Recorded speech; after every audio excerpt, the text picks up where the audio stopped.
Hello everyone, and in this video today I'm going to be trying something a little bit different. I'm going to try and teach you how to start up as a trio, like how to get good, and the basics to performing well as a mobile trio. This will be the first of many videos if you guys enjoy this, so let me know down in the comments if you want me to, and the next ones will be more specific to different types of scenarios and stuff. So this one's just, basic tips. As a start, after you've chosen your drop spot, you need to have set loadouts. This means that you should have 2 guns, 2 slots for meds, and 1 slot for a utility item. So for the utility items, I mean grappler, harpoon, minigun, RPG, and any kind of sniper. Just those things that give you an edge, and so you have things to do in the fourth zone where you're just looking for people to kill. Those help you a lot. The 2 guns should just be the guns that you feel more comfortable using, and the 2 med slots I'm going to go into a bit more detail.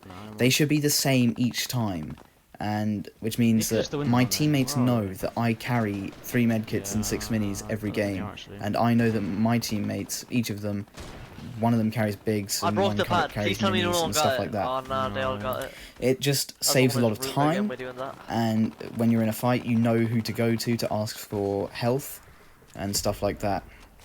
And the reason why I carry medkits, and I think everyone should have at least one person in their trio carrying medkits, is so that you can heal if someone gets knocked, because not a lot of people do carry these. They just carry fish, but they're only good in endgames. So if you don't want to waste them on a knocked teammate, or if you get heavy snipe, you don't want to waste them on 30 health. So having a medkit is very important. So what we've done here, I'm going to rewind this. We've made a fake base, which means that no one is going to box up near us because of this, and that means that we won't get discovered in that bush as easily, and it enables us to double heavy snipe, and we do end up hitting a couple of heavy snipes in that bush, which helps us with storm surge and many other things. Building a fake base next to that bush also meant that if we did get sprayed, we have a fully built base, which is in hard mats, which are very hard to break when they're fully built, to retreat into when we do get sprayed. And that's very good because it's going to give us a lot of time to heal in case one of us gets beamed, and just reset and relax a bit. So I instantly see that there's a free rotation when we get close to half in, half out, because everyone is fighting up there, as you can see from all the firing markers, and that means that no one's going to be looking at us. Now I'm going to tell you how to box up. You need to be looking for a couple of things. Either a house, so that you can't get knocked down, high ground so that you have a positional advantage if someone tries to push you, or bricks and cars so that you can replenish hard materials. You should never box up near trees in wood, because that's going to easily get triple sprayed, especially in this meta, because everyone likes to spray in trios. On the right side of my screen, you'll see someone building up to me. You can see that ramp there, but because I keep building up, it puts them off, and they put a cone on their heads, and that's a all clear sign showing that you have high ground. I'm now going to cut here, and this is the stage of padders. This is the stage of the game where you can get free kills, like this guy, who's such an idiot, he's trying to go round the storm to get to us, so he's just free. You need to be peeking, but not over-peeking, so you're only looking for the free kills. Shooting at that brick box there was a mistake, because loads of different people have angles on you when you're on high ground, and everyone's looking to take it. So here I'm just shooting at random things, and that gets me sniped. So you should always look at people who have no mats, or who are gliding for short periods of time. To stop them from taking height, I ramp out, I do a triple ramp out, and that keeps us reinforced, and I drop down a bit to connect us, so it's harder for the other team to take height. At this stage, this allows me to heal a little bit, but they're still spraying, so you have to counter pressure them. If you're not the one being sprayed at in the trio, you need to shoot at the trio spraying. even near them, and that will get them to stop shooting at you. And that enables you to stop and look for tags and heal a bit. Now we're going to go back to my point about knowing what meds your teammates carry, because I can just call for a big pot and he can call for a med kit and we're all good. At this point, blue gets RPG'd down. I think I spent a little bit too long using a big pot. I probably should not have done that. But this is a huge rule here. If one of your teammates starts cranking for high ground, you have to do it with them. That you cannot question it, you just need to go. Doesn't matter if you have no mats, you just go. And look at that, we managed to secure it.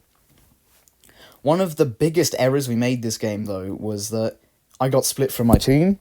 I dropped my iPad on my face here. But the most important thing is I got split from my team, which means that all these padders could have landed on me and just, cranked up on me. And it was all because of that guy. But I got him and I called it was safe, which meant that we could connect to each other. And now we're getting opposed again. And when someone challenges your height like this, you all need to build in metal, like we are here, and spray at them. And then look, they just put a cone on their heads and showed that they did not want to fight us, and that meant we had high ground.